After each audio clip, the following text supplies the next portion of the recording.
Once upon a time, long, long ago, there lay in a valley far, far away in the mountains the most contented kingdom the world has ever known. It was called Happy Valley, and it was ruled over by a wise old king called Otto.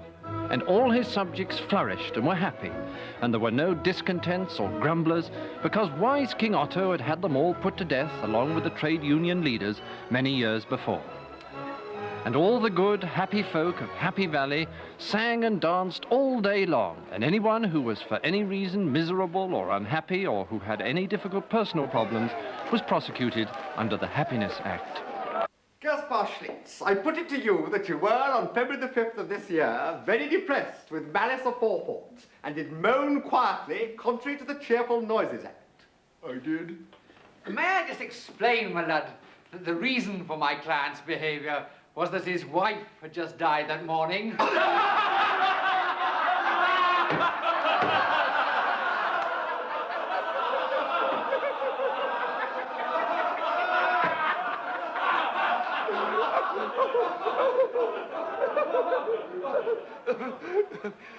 Members of the jury, have you reached your verdict? Guilty.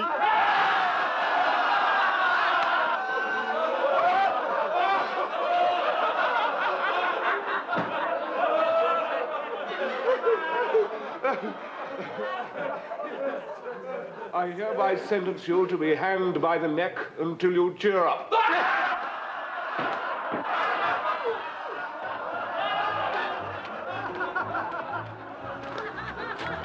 And while the good folk of Happy Valley tenaciously frolicked away, their wise old king, who was a merry old thing, played strange songs on his Hammond organ all day long, up in the beautiful castle where he lived with his gracious queen, Syllabub, and their lovely daughter, Mitzi Gaynor, who had fabulous tits and an enchanting smile and a fine wit and wooden teeth which she bought in a chemist in Augsburg despite the fire risk. She treasured these teeth, which were made of the finest pine, and she varnished them after every meal. And next to her teeth, her dearest love was her pet rabbit, Herman. She would take Herman for long walks and pet and fuss over him all day, and she would visit the royal kitchens and steal him tasty titbits, which he never ate because, sadly, he was dead, and no one had the heart to tell her because she was so sweet and innocent and knew nothing of death or gastroenteritis, or even plastic hip joints.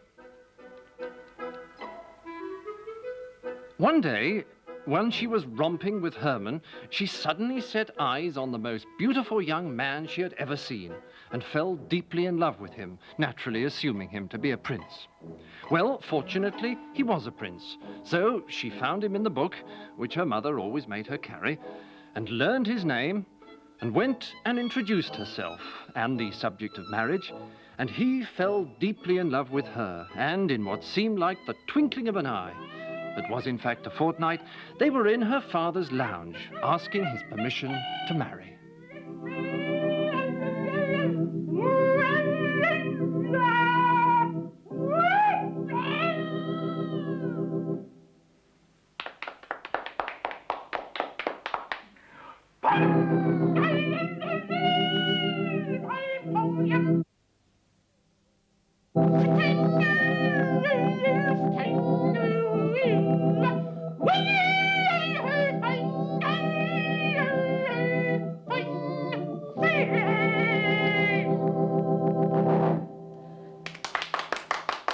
Daddy? Yes, daughter?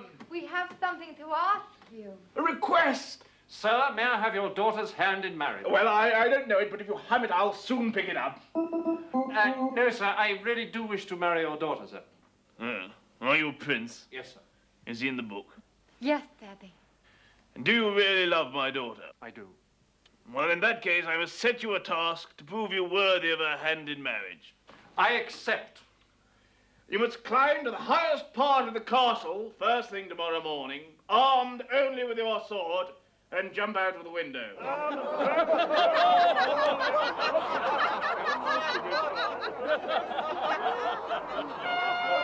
Hey, look, there he is!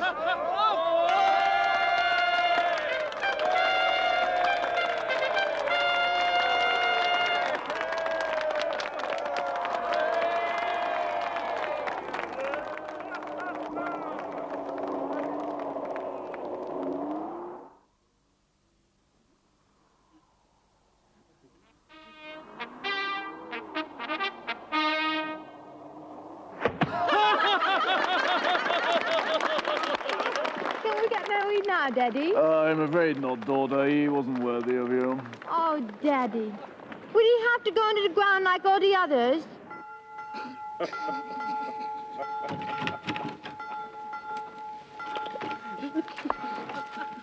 Come on, Herman. And so Mitzi and Herman went down to the river bank to see if they could find another prince. Everyone was fishing that day, the carpenter and the candle maker and the blacksmith and the window dresser and his friend and the hangman and all his apprentices and the secret policeman and the narcotic salesman and his auntie. But not a prince for miles, until Mitzi's eyes suddenly spotted the slightest flash of gold underneath a weeping willow tree, and there, sure enough, was a prince. He was rather thin and spotty, with a long nose and bandy legs and nasty, unpolished plywood teeth, but, thought Mitzi, a prince is a prince, and she fell in love with him without another thought.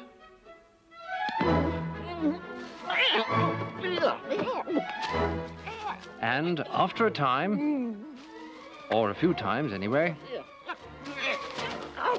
he too fell in love with her, and very soon they were on their way to ask King Otto's permission to wed, as this prince didn't read the newspapers any more than any of the others did, decadent, dim-witted, parasitic little bastards that they were. What?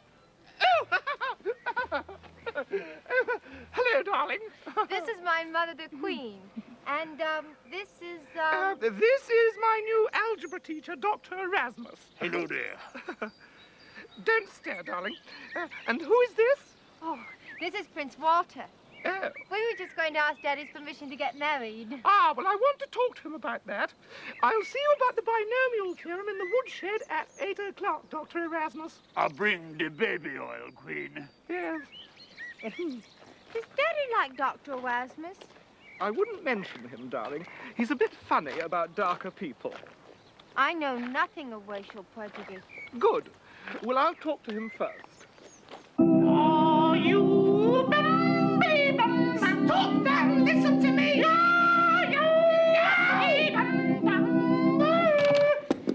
Plug my organ in. Ha, that's a joke. Now listen to me. What is I've got something important to tell you. Mitzi's coming in a moment with another prince. Yeah. Look, don't start that again. Princes. Well, there soon won't be any left, thanks to you. Now, just you make sure you make that task nice and easy.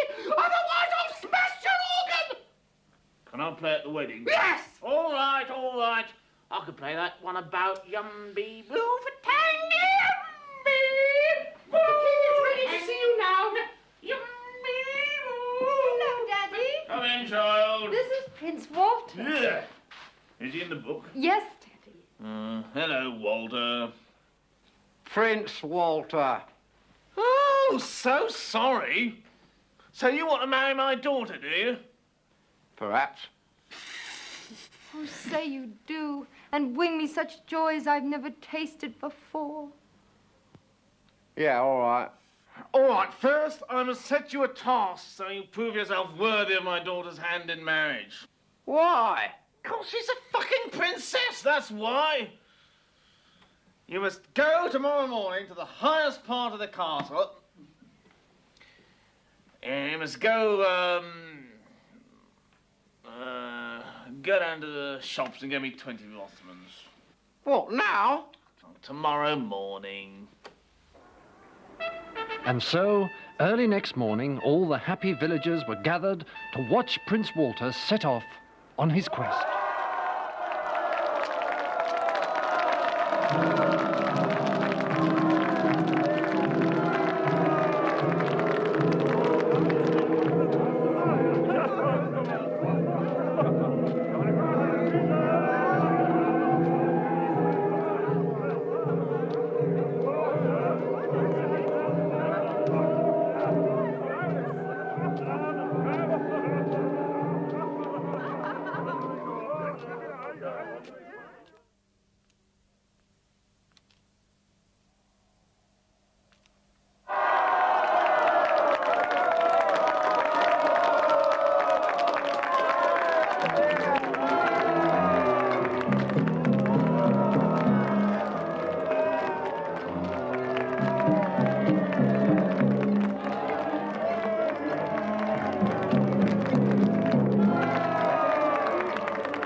your fags. Thank you, Walter. Prince Walter. Well done, Prince Walter. Loyal subjects, faithful followers, this is indeed a proud moment for the Queen and myself. For this is the moment when Princess Mitzi marries Prince Walter. But first, a little number I've written entitled Yardie Buckety Rum Thing for Two. Yardie Buckety